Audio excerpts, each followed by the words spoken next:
अरविंद जी, राजनीतिक लोगों के पास चलूँ, भाजपा और कांग्रेस दो बड़े विपक्ष दल, उनके पास चलूँ, उससे पहले मैं समझना चाह रहा हूँ कि अब चुनाव कहाँ पर आकर ठहरा। क्योंकि एक नैरेटिव कांग्रेस ने पहले चलाया जिसमें खड़गे जी से लेके और छोटे कार्यकर्ता तक को मैसेज किया गया कि भाई तुमको सबको यही बोलना है कि मोदी आएगा अगली बार तो देश में वोट पड़ना बंद हो जाएगा, चुनाव खत्म हो जाएंगे, प्रधानी से लेकर प्रधानमंत्री तक का कोई चुनाव नहीं होगा, संविधान केवल नहीं, बाबा साहब का संविधान उसमें आरक्षण और जोड़ के का भी खत्म हो जाएगा। क्या, मुझे नहीं पता वो नैरेटिव कहाँ तक कांग्रेस पहुँचाने में सफल हुई, क्योंकि राहुल जी, सोनिया जी, प्रियंका जी, रॉबर्ट वाड्रा, खड़गे, सब लोग उसमें लगे थे उस नैरेटिव में। लेकिन मोदी ने तो एक झटके में, जिसे होता है ना कि सबमर्सिबल पंप की खुदाई, बोले 175 मीटर सीधे पाइप डाल दिया। ये इतना ग्राउंड जीरो तक मामला चला गया। अरविंद जी, देखिए, अमिताभ जी कहते हैं ना, एक कहावत है 100 सुनार की और एक लोहार की। तो मोदी जी ने जो चोट किया है वो बहुत निशाने पे लगा है और पूरी कांग्रेस सहित पूरा विपक्ष बिलबिला गया है उससे।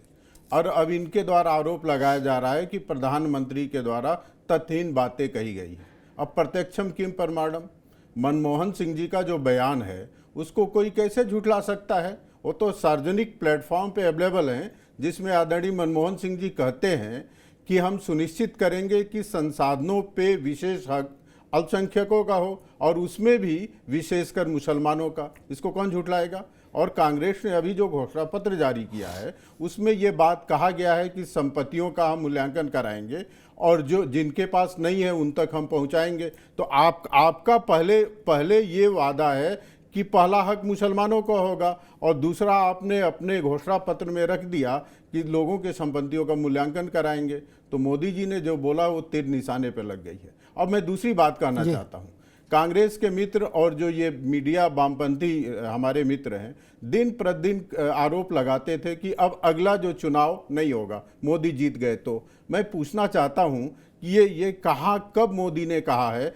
और ये कहाँ कहा गया है? इसका आधार क्या है? इसका फैक्ट क्या है कि मोदी जी जब चुनाव जीतते हैं तो आगे चुनाव नहीं होगा? 2024 में मोदी पीएम हो जाते हैं तिबारा तो लोकतंत्र खत्म हो जाएगा। इसका आधार क्या है? किस आधार पे राहुल गांधी रोज बोलते हैं? तो रोज रोज जो ये झूठ बोलते थे उसके लिए तो ये आधार देश को दे नहीं रहे हैं, कुछ बता नहीं रहे हैं। और मोदी ने एक फैक्ट के आधार पे, एक साक्ष्य के आधार पे बात कह दी है, तो ऊपर से लेकर नीचे तक पूरा विपक्ष बिलबिला गया है। मोदी जी ने आधा काम किया है इनको एक्सपोज करके, अब ये उस बात को बार बार उठाकर चिल्लाकर आधा बचा काम विपक्ष स्वयं कर रहा है। सैफ खान साहब, चुनाव, हमारा अपना अनुभव ये कहता है कि भारत जैसे देश में जब चुनाव चल रहा हो, मतलब प्रक्रिया शुरू हो, तो इस तरह की चीज़ों में कोई बहुत बौद्धिक विमर्श नहीं होता। ये चीज़ें सीधे नीचे तक जाती हैं, ग्राउंड जीरो तक, खास तौर पर जनता से जुड़ी चीज़। जैसे मुझे ये चीज़ कितनी पैनी होती है उसका एक उदाहरण दे दूं। लेकिन आदमी समझदार होना चाहिए, ना समझ तो फिर कुछ नहीं कर पाते। मोहन भागवत ने कहा था एक दौर में कि सबको आरक्षण का लाभ मिले, इसके लिए संविधान की समीक्षा होनी चाहिए, आरक्षण की समीक्षा होनी चाहिए, ताकि जो अभी तक वंचित हैं जातियां आरक्षण के लाभ से, ओबीसी और दलित में, उनको भी आगे लाए। ऐसा उन्होंने बोला था। ठीक, एग्जैक्ट बोला ये था। लालू जी इसको लेके उड़े। लालू जी कलाकार हैं, वो जानते हैं खेल, वो खेल जानते हैं। राहुल गांधी खड़गे खेल नहीं जानते, लालू जी जानते हैं। उनने हंगामा मचा दिया, भाजपा वाले सफाई देते रहे, वो जीत गए, हार गए। क्या वहां ये नहीं होता कि जी रिकॉर्ड देखो और कोई खसरा खतौनी नहीं मिलाओ। प्रधानमंत्री ने कहा कि भाई कांग्रेसी आ गए, ये आपका खेत, मकान, दुकान, मोटरसाइकिल नहीं, बहन बेटी का मंगलसूत्र भी ले जाएंगे और बांट देंगे। कहां? जहां इनका पुराना लगाव है। आपको लगता है कि ये चीज कांग्रेस को बीच चुनाव में चुनौतीपूर्ण स्थितियों में डालेगी? सैफ खान साहब। अमिताभ जी, बहुत बहुत धन्यवाद आपका करता हूं कि आज मुझे जो है मौका दिया जी आपके मंच पे, और वो भी एक ऐसा मुद्दा लेके आए जो केवल झूठ के ऊपर बेस्ड है। हमारे जो साथ में अभी पत्रकार बंधु जो अभी बात कर रहे थे, मैं चाहूंगा कि जरा पहले मनमोहन सिंह जी की जो अपलिफ्टमेंट की बात की थी, जिसके ऊपर जो है एग्रीकल्चर, इरिगेशन, वाटर रिसोर्सेज या हेल्थ, एजुकेशन, इंफ्रास्ट्रक्चर के ऊपर जो बात की थी, जिसमें कहा गया था कि आपके जो भी वंचित हैं या जो भी लोग माइनॉरिटी से ताल्लुक रखते हैं उनका हक होना चाहिए, जो आज भी हमारे देश में है, उनके लिए रिजर्वेशन है, उनके लिए जो है आपने अभी भी जो है रिजर्वेशन हमारे देश में जो है चल रहा है और उनको हक दिया जाता है। मगर ये जो ऐसे मंच के ऊपर बैठे हुए लोग हैं जो ये जानते नहीं, जो ये कह रहे हैं कि ऐसा बोला गया था, तो जरा जानकारी। अमिताभ जी, दिक्कत ये है कि पढ़ाई लिखाई में इनकी दिक्कत है। इनको जो पढ़ा लिखा है या पढ़ाई लिखाई में जो है ही नहीं। अब हमारे देश में अगर हम शुरुआत करें प्रधानमंत्री मोदी जी से या स्मृति ईरानी जी को भी दी गई थी, इनकी डिग्रियों पे खुद बड़ा सवाल है, तो हम क्या बात कर सकते हैं। मैं इनको अब जो है लाता हूं सामने, जो इनका अभी पर्दाफाश करता हूं। झूठ के ऊपर भारतीय जनता पार्टी हमेशा से रही है।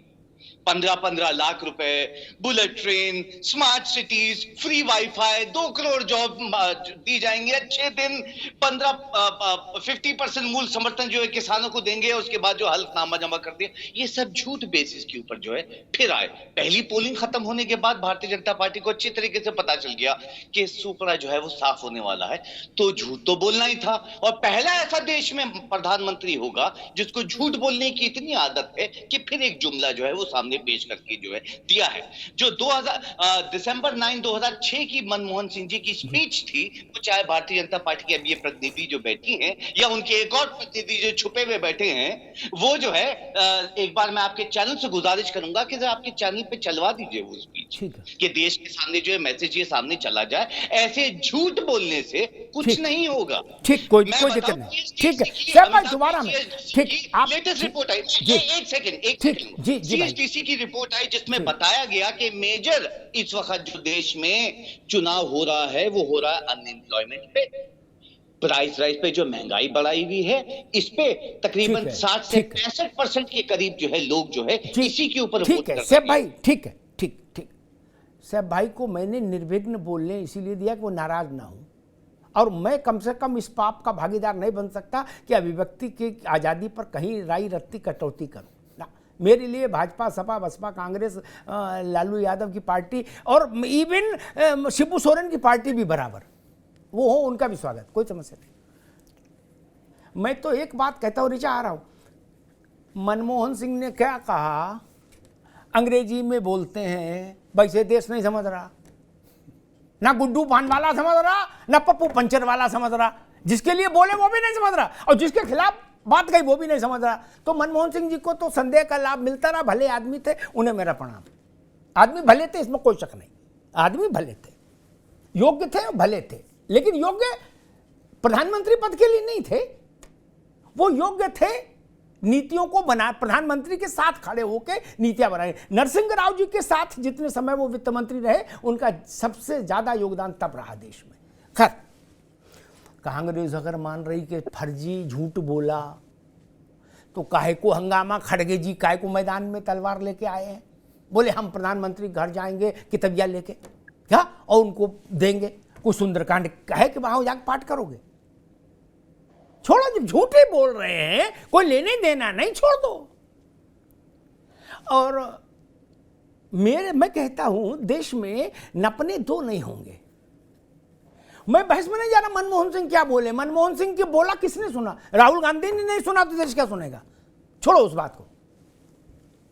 मैं तो ये कह रहा हूं, ये किसने कहा, कहां दस्तखत हुए, कौन कागज बना कि भाई मोदी आ जाएंगे तीसरी बार तो प्रधानी से लेकर प्रधानमंत्री तक के चुनाव बैन हो जाएंगे।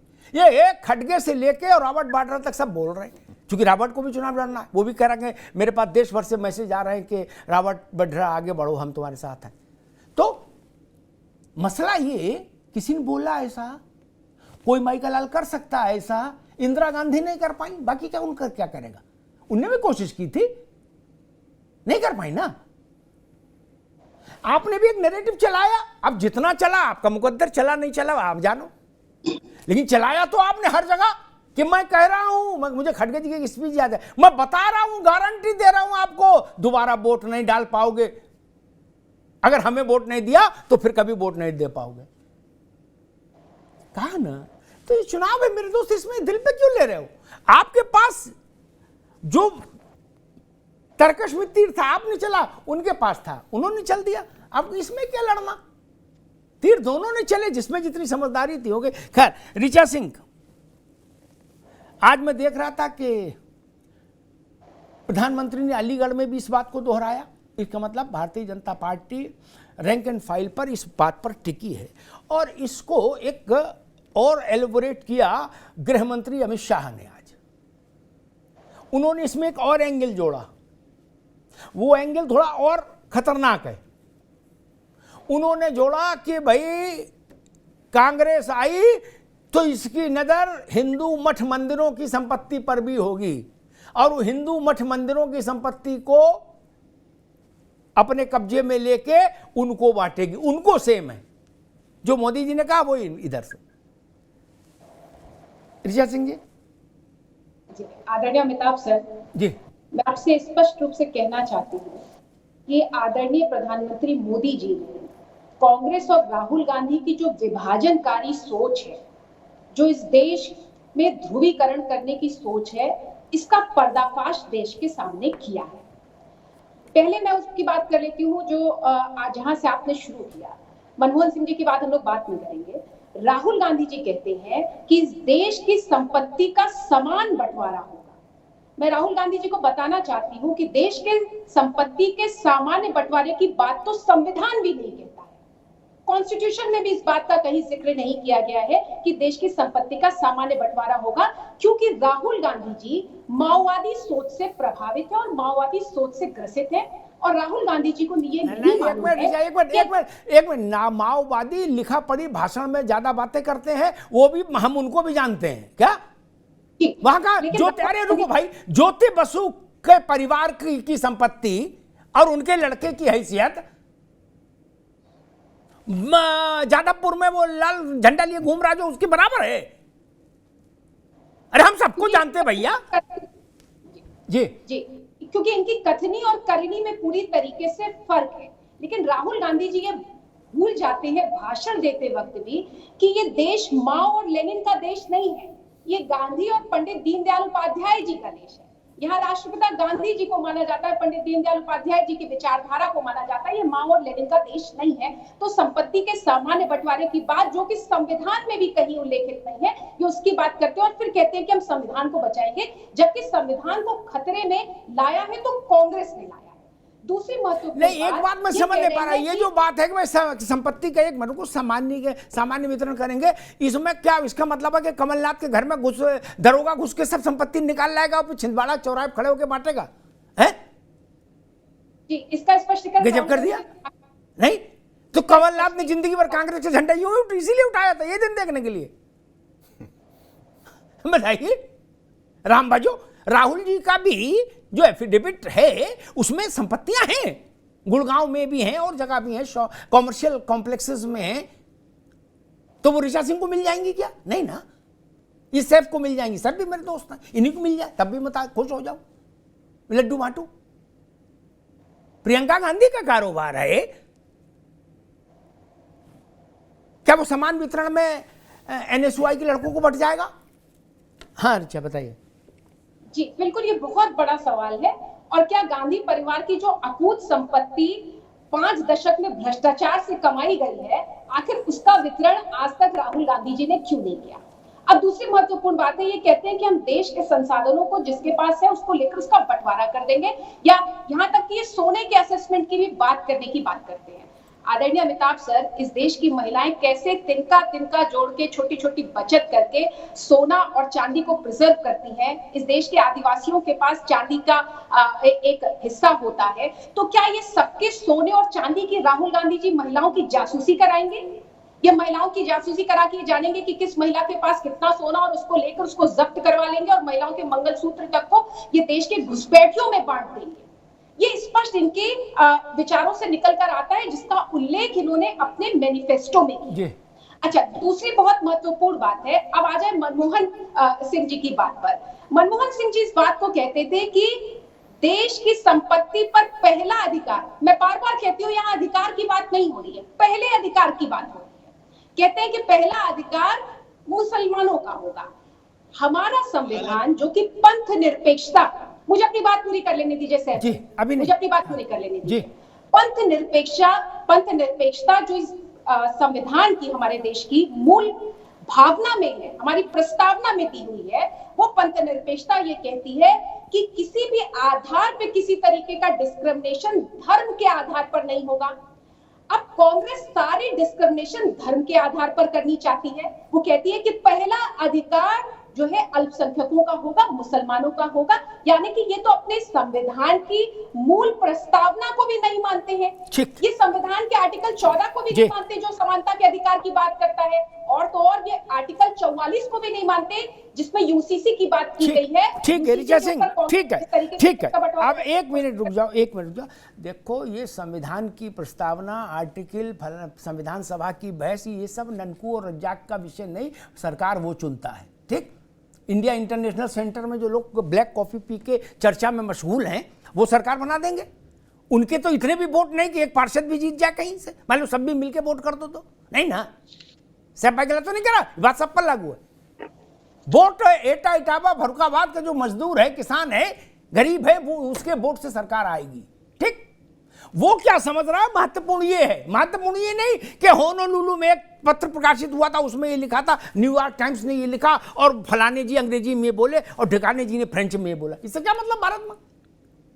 जनता क्या समझ रही, मेरे जैसे छोटे आदमी के लिए उतना ही महत्वपूर्ण है।